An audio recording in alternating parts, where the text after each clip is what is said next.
주제라는 게 무슨 말이야? 과학이랑 다른 영역이 지금 어떻게 돼 있다? 섞여져 있다라는 거. 그래서 미학이랑 과학이랑 지금 여기서 섞여 나오는 거죠. 지금 가에서는 용어 설명을 했어요. 유사성이랑 상사성에 관한 용어 설명하면서 예시 제시했고요. 그러면 과학에서도 이 상사라는 걸 뭐 말할 수 있냐 해서 뭐 했어요? 기하학적 상사, 운동학적 상사, 역학적 상사에 대한 얘기를 했고요. 그 다음 무차원수 마지막 얘기하면서 마무리했죠. 그 다음에 개통수는 얘들아 뒤에 거는 나는 별로 안 중요한데 앞에 개통수는 이제 개통수라는 게 도대체 뭔지 그리고 이 개통수를 어떻게 분류할 수 있는지 우리 지난주 모의고사에서 본 것처럼 이렇게 기술 지문처럼 생물을 엮어서도 나올 수 있어요. 그 다음에 10번 보면 인간이랑 기술은 딱히 뭐 할 게 없어서 선생님이 안 넣어놨어요. 인간이랑 기술에 관한 거. 그 다음 우리 11번 질문은요. 사실 주제통합에서 뭐가 제일 중요해? 그럼 나는 11번. 그래서 뉴턴 이야기. 가장 많이 나왔고 가장 많이 나오고 있는 소재죠. 그 다음에 12번에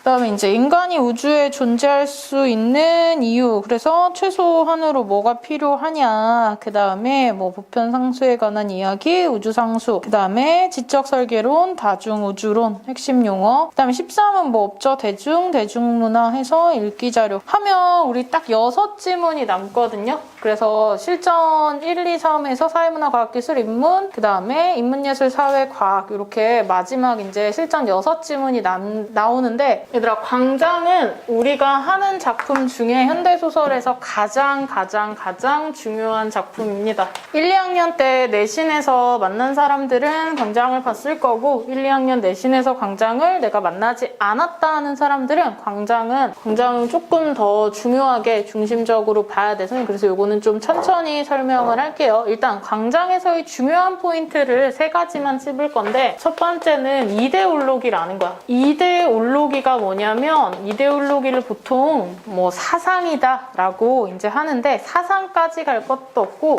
그냥 선호다 정도로 보면 좋을 것 같아. 그래서 선호라는 게 뭐냐면 해보자. 선생님 봐봐. 짜장 짬뽕. 내가 대답하면 바로 대답해. 피자 치킨. 다 먹기 싫은가 봐.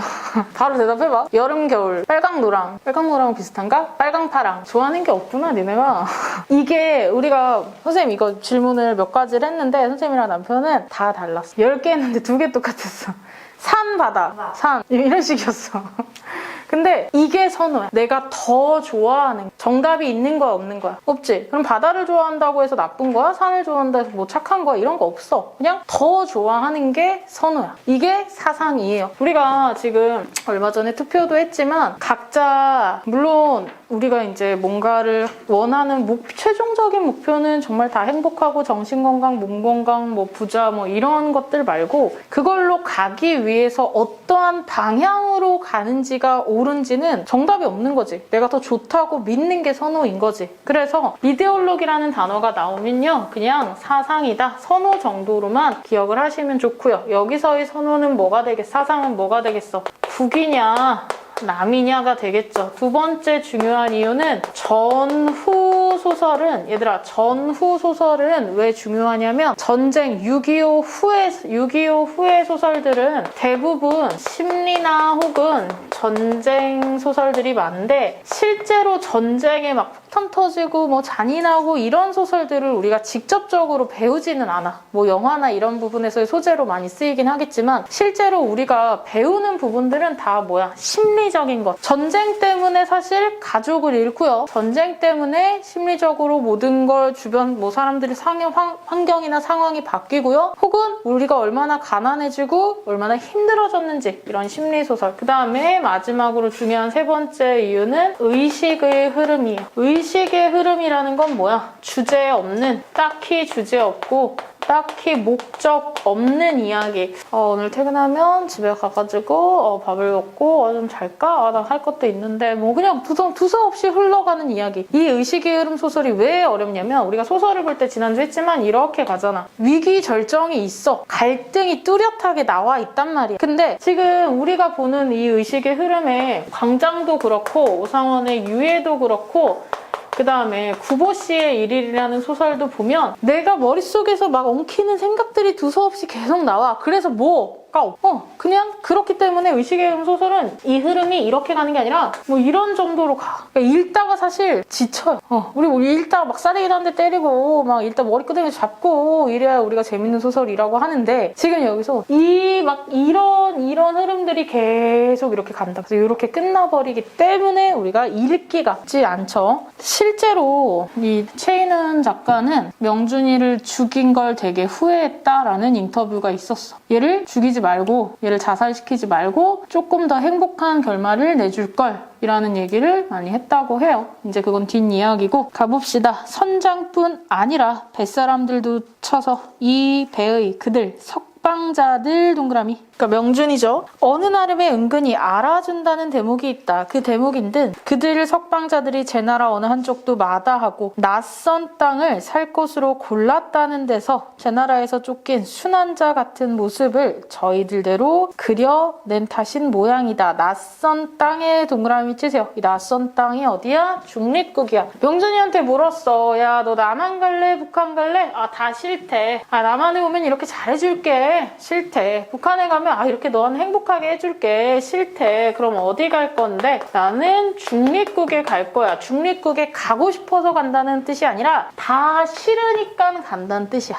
중립국을 좋아해서 선호해서가 아니라 다무대도 가기 싫다라고 해서 고른 게 중립국이야. 그래서 이런 일로 그런 눈치를 채게 될 때마다 턱없는 목을 눈을 칠에 감으며 받아들이고 있는 듯한 부끄러움을 맛본다. 부끄러워하는 자기가 혀를 차고 나무라고 쉽게 못마땅하다. 그 마음을 다 파헤치면 뜻밖의 섬뜩한 무엇이 튀어나올 것 같아 두루뭉실한 손길로 얼버무려 온다. 어때? 뭐가 어때? 야, 중립국 이제 가는데 어때? 아무 생각 없는데요. 선장은 난 이상해. 그냥 내가 태어난 나라로 가지 뭘 또 중립국으로 가. 뭐 가족 없냐? 있어요, 아버지. 명준은 끄덕이면서 왜 어머니부터 물어보게 될까? 그런 생각을 한다. 왜이는 없어? 했더니 명준이 얼굴이 갑자기 퀭해지는 거야. 그때 선장이 아차 싶어서 다른 얘기를 하죠. 아픈 데를 건드린 실수는 비는 그런 품에 그들로서 버릇인지 모르나 퍽 분별 있는 사람의 그러니까 선장은 사실 얼마나 많은 스쳐가는 사람들을 만났겠어. 그러니까 딱 바로 캐치를 한 거죠. 그래서 선장은 잠시나마 거북하게 해서 안 됐다 미안해 라고 이제 얘기를 하면서 다른 얘기를 하죠. 갈매기 별표 치세요. 갈매기들은 얘들아 뭘 결정할 필요가 없지. 자유롭게 막 날아가죠. 갈매기들은 바로 옆을 날면서 창으로 테두리 친 넓이를 내려가고 치솟으며 맘목음을 긋고 배꼬리 쪽으로 휙 사라지곤 한다. 햇볕이 한결 환해지면서 멍한 느낌이 팔다리를 타고 흘러간다. 먼 옛날 그의 초라한 삶에서 그래도 무겁다고 해야 할 몇 가지 일들이 다가올 때도 그렇더니 애인은 이라는 이 단어가 되게 막 명치 한 대 맞은 거지. 애인이 있으면 이렇게 다른 나라로 가겠다고 제가 나설 리가 있었겠습니까? 없죠. 그래서 실제로 이제 은혜라는 이제 명준의 애인은 자기 아이를 뱃속에 벤 채로 죽었어요. 그러니까 이제 이런 생각이 막 드는 거죠. 뭐 그럴 수도 있지. 그 몹시 가라앉은 말투에 섬뜩해지면서 빈 찻잔을 들어 만지작거린다. 저쪽은 다짐하듯 글쎄요. 얘들아 이거 형광펜 중략 바로 위에 거 형광펜 가세요. 사람에게 가장 중요한 것을 남기고도 항구를 떠나야 할 때가 있으니까. 사람에게 가장 중요한 것을 남기고도 항구를 떠나야 할 때가 있으니까. 이제 여기서 과거 회상으로 시작을 합니다. 너 어디 갈래? 중립국. 지식인으로서 불만이 많은 법입니다. 그러나 제 몸에 쓰세요. 제 몸이 뭐야? 남한. 너 남한 버리려고? 야, 아니 종기가 났다고. 당신 한 사람을 잃는 건 무식한 사람 열을 잃는 것보다 우리 민족의 손실입니다. 너 젊잖아. 우리 사회에서 할 일이 많아. 나는 당신보다 나이를 약간 더 먹었다는 의미에서 왕꼰대지 왕꼰대. 친구로서 충고, 친구로서 X 치세요. 뭔 친구로서의 충고야. 친구 아니잖아. 조국의 품으로 돌아와서 조국을 재건하는 일꾼이 돼주십시오. 낯선 땅에 가서 고생하느니 그쪽이 당신 개인으로서 행복 X 치세요. 나는 당신을 처음 보았을 때 대단히 인상이 마음에 들었습니다. 어떻게 생각하지 마십시오. 동생 X 치세요. 너 나만 선택하면 내가 개인적으로 조력 X 치세요. 이거 다 진짜야 뻥이야. 이거야. 행복하게 해줄게.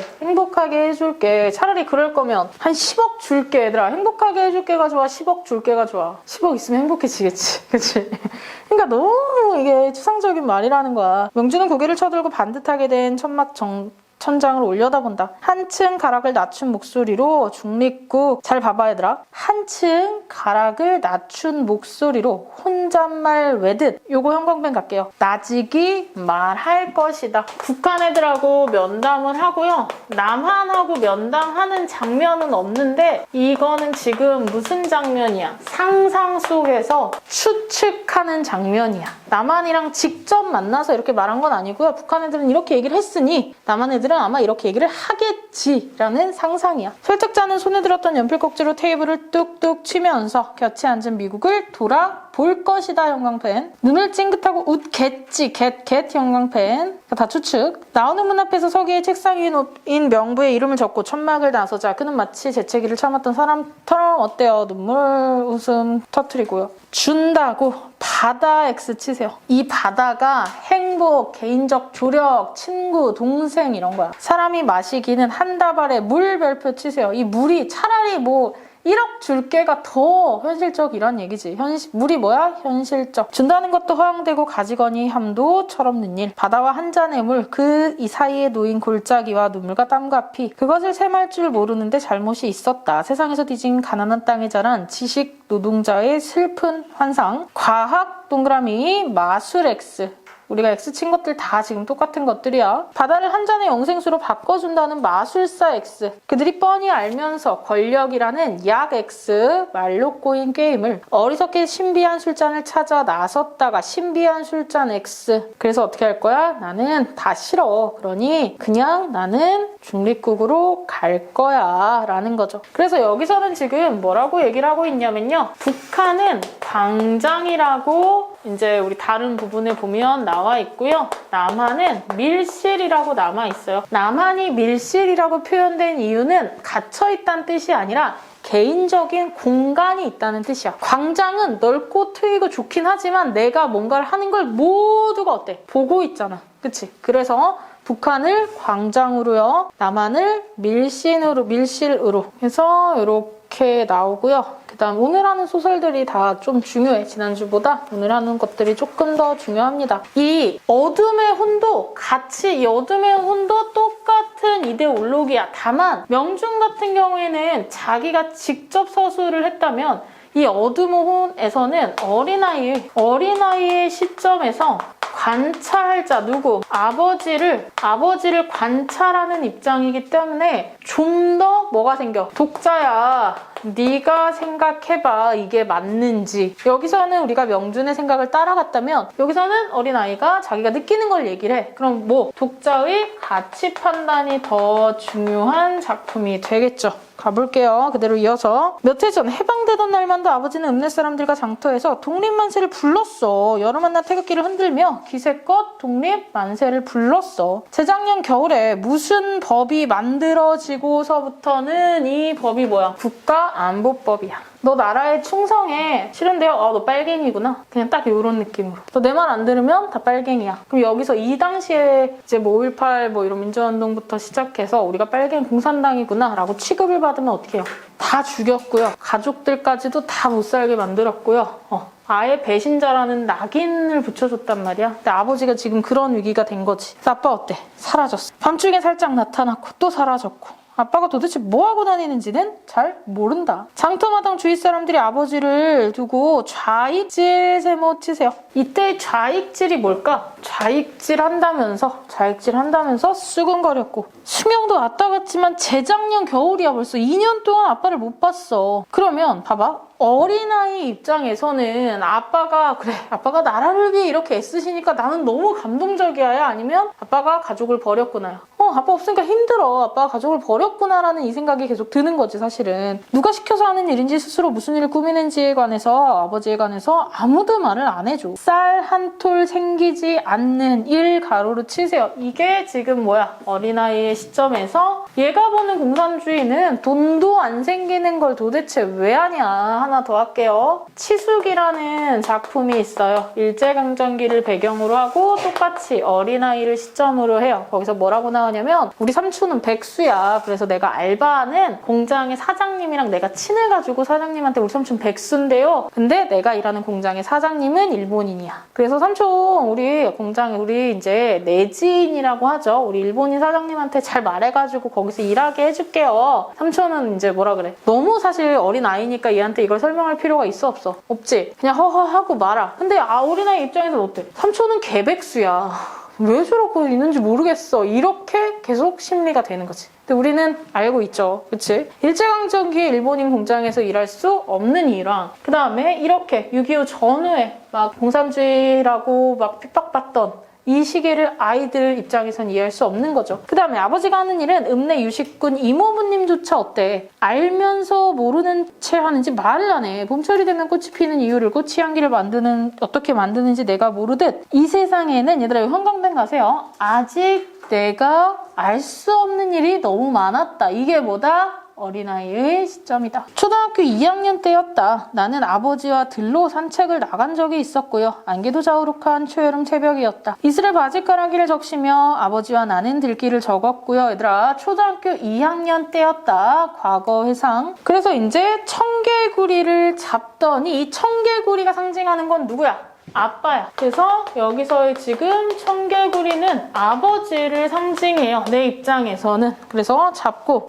요 꼬마 놈은 날마다 어때? 높이뛰기 연습을. 그러면 이 높이뛰기 연습은 조금 더 나은 사회를 만들기 위한 노력이야. 그럼 봐봐. 높이 아주 조금 더 발전은 하겠지. 근데 청개구리가 높이 뛴다고 하늘까지 가야 안 돼요. 이건 말이 안 되지. 그럼 하늘은 뭐가 돼요?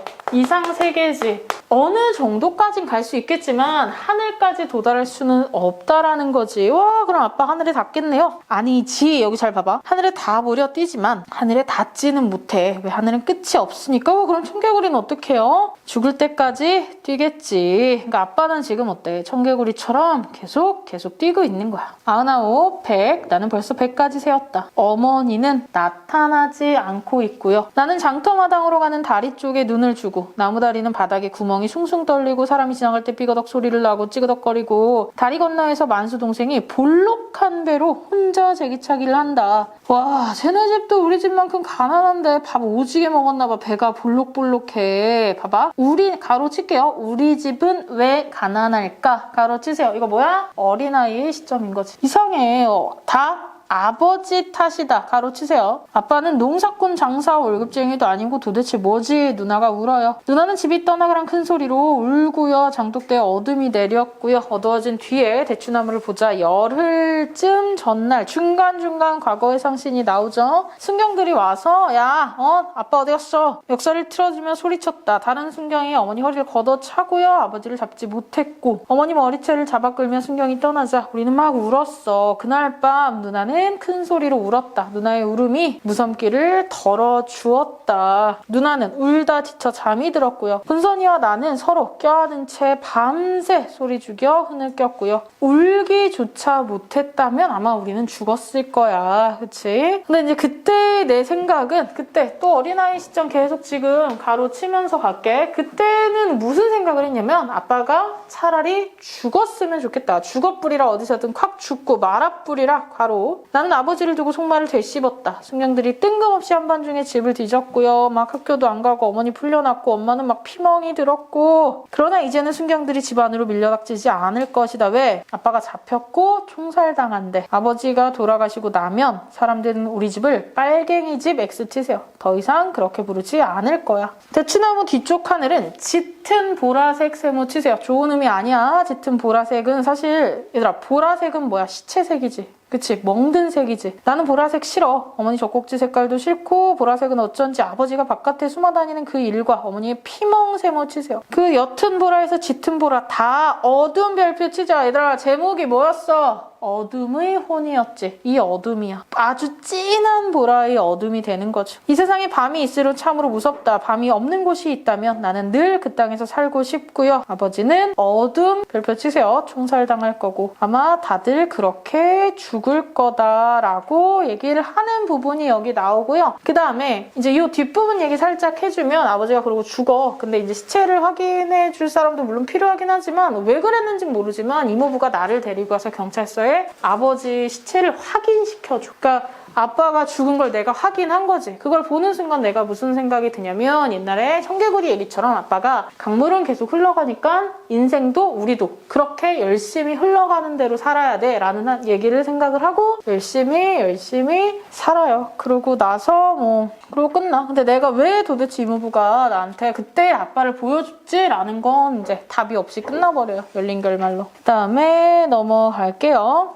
봅시다. 무사와 악사 볼게요. 숨막히는 초조와 불안 속에 이윽고 도지사가 축사를 끝냈다. 나 동그라미 치세요. 나는 땀에 젖은 채 긴장으로 목이 졸려 숨도 못 쉬고 이제 축사 끝냈으니 우리 동지들 입장에서 이제 해야 되지. 그러나 이상했다. 다들 너무너무 조용해. 그래서 이게 무슨 일이지? 이만큼 시간이 흘렀으니 동지들은 지금쯤 사방에서 을 해야 되는데 땀만 삐질 흘리고 마치 꾸중 듣는 어린아이들처럼 그들 표정 속에는 공포와 불안 세모 치세요. 얘네가 뭐 하려고 그랬어? 다 같이 모여서 일본인 축사 끝나고 대한독립 만세를 다 같이 학도병들이 외치려고 그랬지. 아무도 안 해. 그러니까 다들 외치기 전까지는 덜덜덜 하고 있다가 아무도 안 외치니까 오히려 어때? 그래 아무도 안 하는구나. 오늘 못하겠네. 다행이다. 라는 이게 너무너무 솔직한 시점이야 사실. 그래서 거사가 실패했다. 그리고 거사가 실패했다고 생각하자. 봐봐. 실패가 오히려 아주 당연한 귀결처럼 느껴졌다라는 거 뭐야? 실패했네?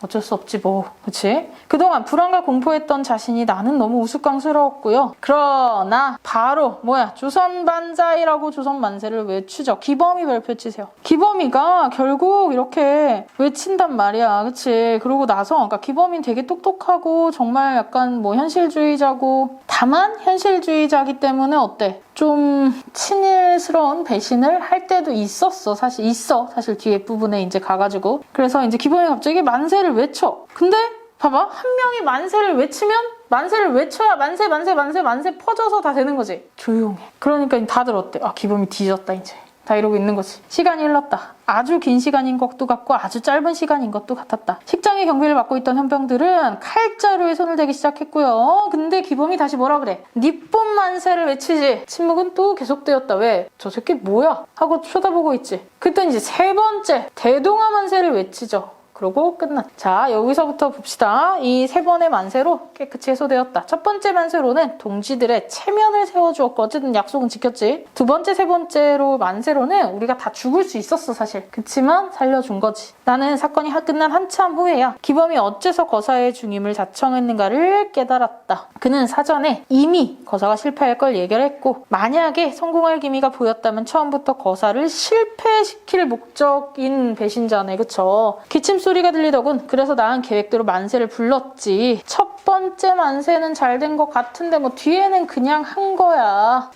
애들이 다 나 비겁하다고 욕하고 있겠지. 비겁하다고 욕해? 못해. 아무것도 못한 나는 더 비겁하니까. 그렇지? 중략 뒤에 일규는 기범과 부닥치자 가장 불길하게 체되기 시작했다. 그럴듯한 음모였지만 나는 참을 수 없는 모욕감을 느꼈다. 그래서 지금 이제 어쨌든 기범이가 배신해가지고 이제 선거 떨어지고 일규가 이제 죽어요. 일규의 장례식장에서 만나는 거예요. 도둑놈아 억지 쓰지 마. 너는 파렴치한이지만 여기서의 너는 누구야? 기범, 너는 쓰레기지만 일규는 진짜 열심히 살았어. 천만에 나는 한다. 그놈은 운 좋은 삼류 무사 형광펜 치세요. 얘들아 제목이 뭐야? 무사와 악사죠? 그럼 여기서부터 제목의 의미가 나옵니다. 뽑아본 일 없는 칼을 차고 질 수 없는 전쟁만 멋들어지게 해온 놈이야. 나는 세상이 가장 혼탁했을 때 일규가 어딨는지 본 일이 없어. 그놈이 칼을 뽑았을 때는 이미 다 끝난 후야. 이것이 바로 무사의 허풍스러운 참모습 밑줄. 무사의 허풍스러운 참모습이고 무사가 너희한테 존경과 사랑받는 소치이다. 무슨 말이야 그게. 세상은 주인이 필요해. 광대 별표 형광펜 가세요. 이 광대 이게 나라는 거지. 기범이라는 거지. 무대에 누군가가 있어야 할 거 아니야. 무대를 비워둘 순 없어. 내가 일규를 필요로 하는 건 그 녀석이 무대 위에 서서 너희들이 살아가는 간판구실을 잘 해내기 때문이다. 야, 그렇다 치자. 하지만 일규 쪽에서는 왜 너를 필요로 한다는 이야기냐. 무사가 칼을 차고 지나가면 그를 칭송할 악사 형광펜. 그러니까 지금 어때? 나는 무사를 돋보이게 해주는 악사 역할인 거야. 악사는 바로 이런 때를 대비했다가 무사의 눈짓이 날아올 때 재빨리 악기를 꺼내 황홀한 음악을 탄금하는 거야. 그래서 무사와 악사가 서로를 경멸하면서도 사이좋게 살아가는 존재다라는 얘기를 하는 거죠. 그래서 제목이 뭐예요? 무사와 악사입니다. 그다음에 이제 뒤에 남은 작품들은 별로 안 어려워요. 얘들아, 가리봉동에 가야 된다. 되게 따뜻한 소설이고요. 그리고 가리봉동에서는 뭐가 나와요? 소시민이라는 가치만 아시면 돼요. 소시민이 뭐야? 우리가 다 소시민이지. 그냥 일반적인 평범한 사람들. 그래서 비 오는 날 가리봉동에 가야 된다. 원미동 사람들에 나와 있는 작품이죠. 가보자. 아우, 사모님, 내가 뽑아드린 견적서 좀 줘보세요. 돈이 좀 달라질 겁니다. 내가 손에 쥐고 있던 견적서를 내밀었다. 그래서 임씨는 한참 보더니 아우, 술 마셨더니 아우, 계산이 잘 안 되네요. 막 더하고 빼고. 잘 봐봐. 임씨의 머릿속에서 굴러다니고 있을 숫자들에 잔뜩 애를 태우고 있는, 밑을 칠게요. 스스로가 정말 역겨웠다. 무슨 말이야? 10,000원 더 달라 그러면 공사비 비싸게 나오면 어떡하지? 막 전전긍긍하고 있는 거야. 어우, 됐습니다, 사장님. 이거 뭐 파이프 어디서 살지 모르니 처음에는 다 뜯을 작정으로 했는데 뭐 그럴 필요 없고요. 뭐 빠지고 그럼 여기 있습니다 하면서 이렇게 분홍 편지지를 아내에게 내밀었다. 근데 처음부터 아내가 계속 전전긍긍했거든. 비싼 거 아니야? 저 막 덤탱이 쓰는 거 아니야? 인건비 많이 나오는 거 아니야? 막 이랬는데 뭐라 그래? 7만 원입니다. 네? 아니, 옥상도 해지. 그러니까 너무 싸게 나온. 그래서 이게 무슨 옥상에 들어간 재료비도 다 여기 있습니다. 에? 아니, 너무 미안해서 처음에 18만 원이라며요. 무슨 소리야. 돈 더 내려고요. 사장님도 제가 어디 뭐 공짜로 해줬나요? 다 계산에 넣었어요. 다 서비스고요. 뭔 누가 누굴 도와, 그치? 저도 서비스 할 땐 서비스 하죠. 여기서부터 볼게요. 이제 임씨가 뭐라 그래? 아유, 토끼님 뛰면서도 사장님이 왜 잘 사나 했더니 역시 그렇죠. 다른 집에서는 한 푼이라도 더 깎아보려고 막 트집을 잡는데 앞으로 이 세상 사실 때 이렇게 물으시면 안 됩니다.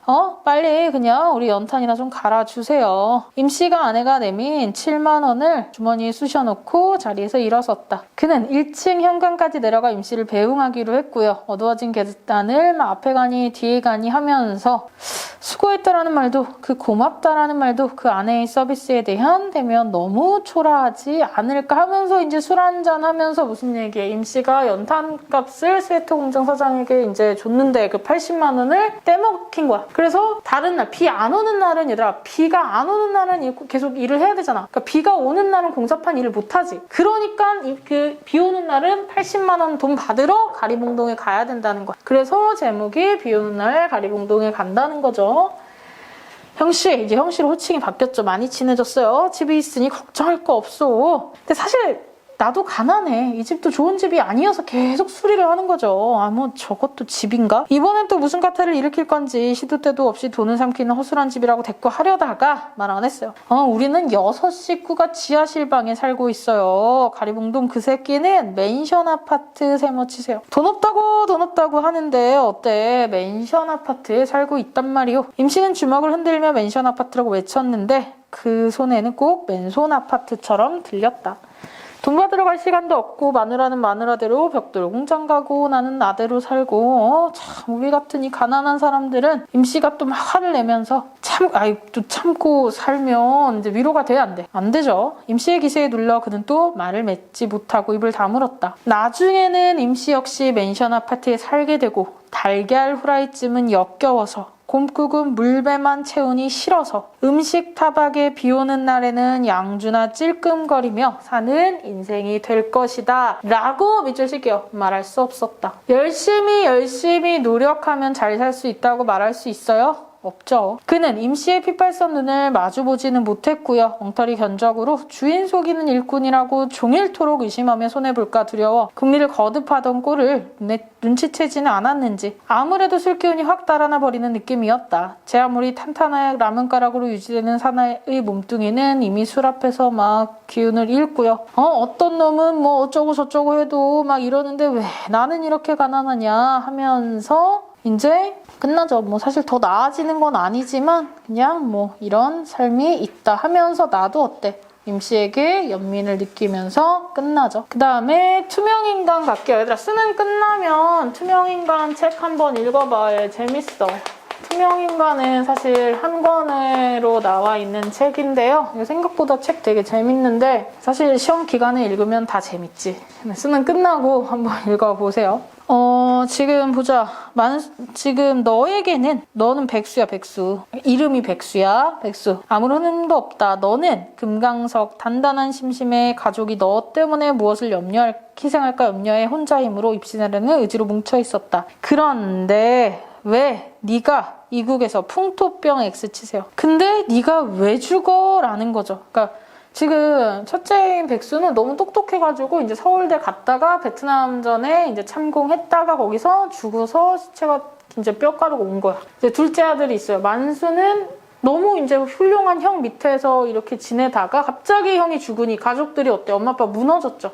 그쵸? 군인이라면 전장에서 총검으로 생사를 하고 얘들아 지금 이 부분은 누가 얘기하는 거야? 백수의 할아버지의 시점이에요. 할아버지가 아니 차라리 총사 뭐 어떻게 싸우다가 죽은 것도 아니고 갑자기 왜 죽었냐. 풍토병이라니. 너의 불쌍한 이 부모를 어떻게 하면 좋냐. 너의 가련한 아우들을 어떻게 하느냐. 짐승과 초목들도 다 운다. 비바람도 슬프게 하고요. 온 식구들이 다 울고 있어. 하늘이시여 어찌 늙은 내게 이런 참혹한 슬픔을 주시나이까. 어서 나를 데려가소서 나를 죽이소서. 차라리 늙은 나를 죽이고 우리 젊은 건강한 내 손자를 살려주세요 라는 거죠. 안녕하십니까. 고엽제 피해자 가족준비 모임입니다. 오늘은 고엽제 동그라미. 얘들 이 작품이 지금 서술자가 계속 바뀌어요. 여기서 아나운서로 바뀌었죠. 베트남 전쟁 기간 중 미국은 베트공의 은둔주와 무기 비밀 수송소로 이용되어 온 정보를 제거하고 시계를 확보하기 위해 베트공의 경작지의 동물을 제거하기 위해 1962년에서 1971년 330만 헥타르가 넘는 면적의 고엽제를 뿌렸습니다.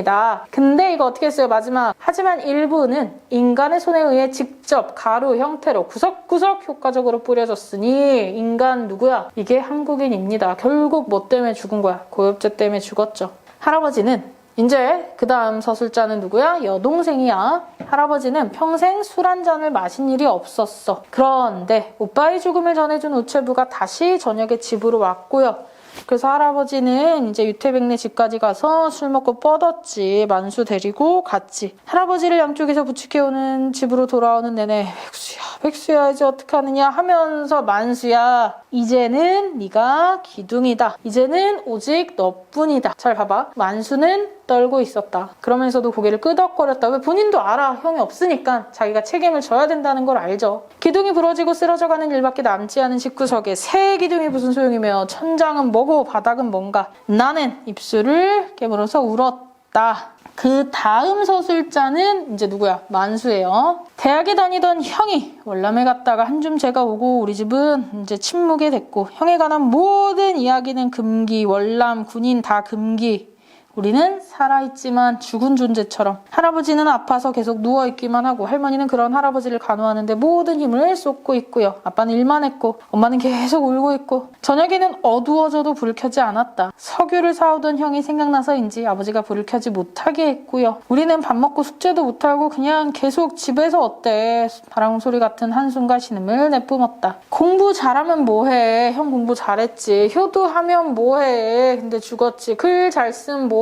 뭐 동생한테 잘해주면 뭐해. 결국 다 죽었잖아. 형은 누나들이나 그 다음에 만수, 오키한테 그럴 수도 없이 다정하고 살뜰하게 관심을 가지고 보살펴 주었다. 그림이야 노래, 바둑, 한글을 가르쳐주고 하모니카를 사주고 책을 읽게 했어요. 어릴 적부터 식구들을 대표해 아버지한테도 할 말을 했다. 우리의 우상이 되었다. 마침내 밤하늘에 올라가 영원히 변치 않고 빛나는 별표. 그래서 형이 계속 꿈에 나오죠. 맨 마지막 점점 집이 싫어졌고요. 엄마를 보는 것도 가족을 보는 것도 지금 어때? 너무너무 이제 무서워라는 거죠. 그래서 결국 이제 가족을 위해 연수는 공고에 입학하고 사실 동생이 하나 더 있거든요. 이제 석수라고 동생도 있어. 그다음에 이제 이 만수가 다시 가족을 살리기 위해 계속 일만 해. 그래서 제목이 투명인간이잖아. 살아는 있지만 보이지 않는 가족을 위해 끊임없이 희생을 하는 만수의 얘기들이 나오면서 소설이 마무리됩니다. 그다음에 넘어가서요. 순이 삼촌 볼게요. 얘들아, 순이 삼촌은 여자야. 우리 제주에서는 뭐 이모 고모를 삼촌이라고 부르거든요. 제주 4.3 사건의 희생자를 주제로 다룬 작품입니다. 가보자. 기분 같다는 은연중에 서청을 변호하는 고모부를 면박 주고 싶었지만 꾹 눌러 담았다. 그래서 이제 서청이라는 건 이제 서북청년단이라 그래서 그러니까 이게 4.3 사건이 간단하게 뭐냐면 하이라 오답해라. 4.3이 제주 4.3 사건이라는 게 뭐냐면 이제 그 서북 청년단들이 야 너 빨갱이지? 아니거든. 그냥 제주에 사는 사람들이에요. 너 빨갱이지 하면서 진짜 몇십만 명을 다 죽여. 제주도가 사실 피의 땅, 이제 눈물의 땅이죠. 그렇죠? 그래서 그렇게 그냥 다 죽여놓고 이 사람들은 빨갱이여서 우리가 죽였다. 정확하게 이제 아직까지 계속 피해자 뭐 그런 것도 없이 그냥 민간인을 무자비로 다 학살한 사건이야. 근데 이제 고모부는 여기서 뭐해? 아니 우리는 그게 뭐 그런지 몰랐지. 빨갱이라고 하니까 빨갱인가 보다 하고 뭐 그런 거지. 우린 시키는 대로 했어. 몰라. 라고 지금 변명을 하는 거지. 고모부는 당신 30만 도민 중에 진짜 빨갱이가 몇 명이나 된다고 생각합니까? 한 300명? 비무장 공비가 뭔데? 그럼 비무장 공비면 다 죽여도 됩니까? 여긴 피난민인데. 나의 반박하는 말에 고모부는 의외라는 듯이 그래 맞지 뭐. 비무장 공비가 아니라 피난민이라니까요.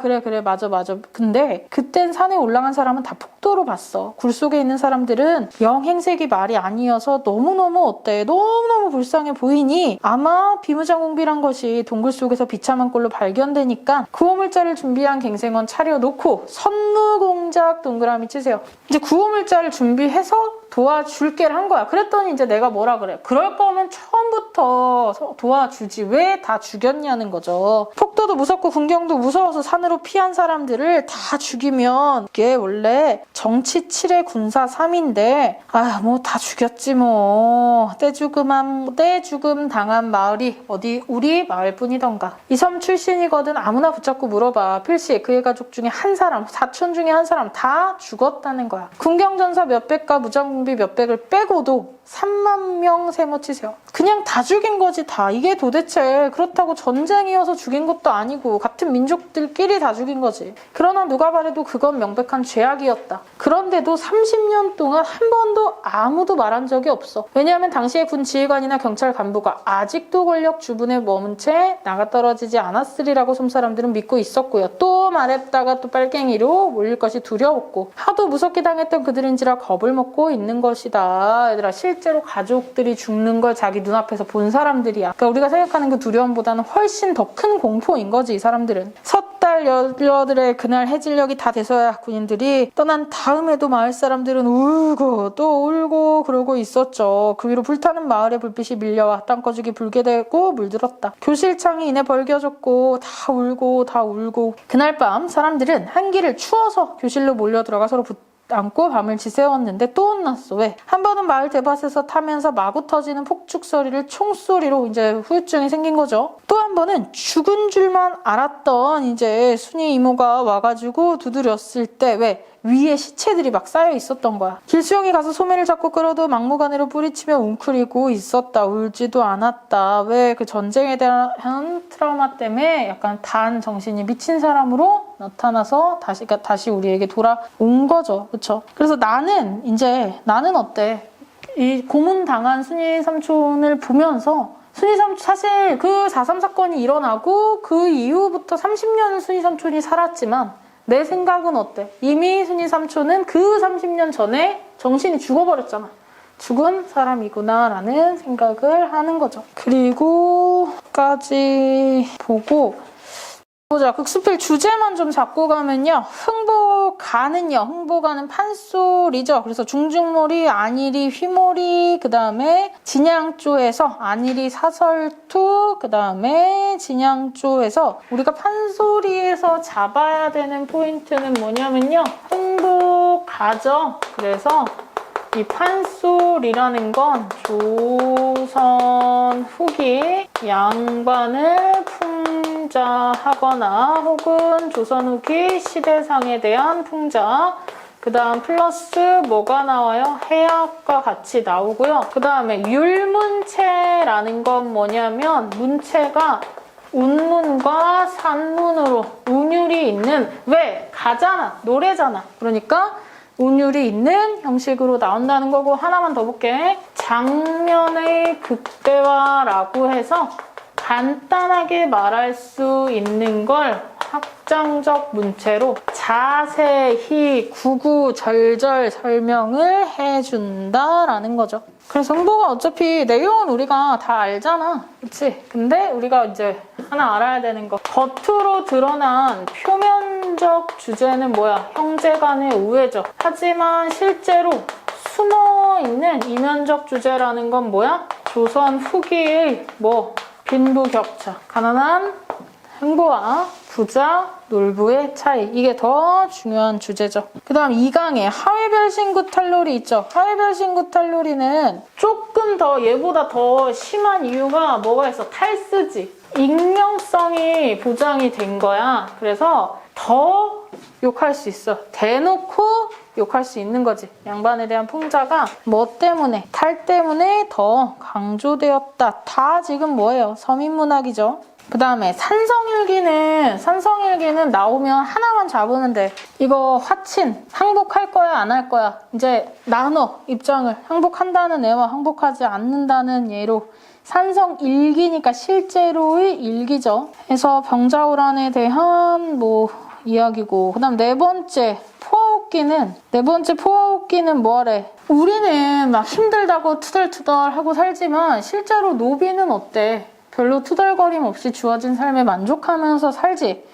그러니까 뭐 하라고? 우리도 만족하면서 살라고. 마지막 부분만 좀 볼게요. 이것은 다른 이유 때문이 아니랍니다. 그 사람은 자기가 사는 곳을 여관으로 생각하고요. 스쳐 지나갈 곳, 온갖 걱정과 근심으로 자기 마음을 상하게 하는 일도 없고 끙끙거리고 탄식하느라 기운을 허하게 하는 일도 없죠. 그래서 재앙을 특별히 겪지 않고 천수를 누릴 사람입니다. 또 이런 말도 있죠. 지금 이 세상을 살아가는 동안 사람을 봉양하고 죽은 사람을 장사 지내는 여관 같은 스쳐 지나가는 곳이야. 그러니 어때? 뭐 그렇게 힘들다고 해. 저 여관집의 노비는 일자 무식한 사람입니다. 다만 그는 여관을 여관으로 여기면서 그냥 하루하루 행복하게 사니 뭐 별로 나쁘지 않은데 왜 너는 왜 이렇게 막 힘들게 여관 중에 여관이 어디예요? 유배지죠. 너 유배지가 그냥 스쳐 지나갈 곳인데 왜 여기서 곧 죽을 사람처럼 그렇게 하느냐. 그래서 여관을 여관으로 생각하지 않으십니다. 그러니 그러지 마시고요.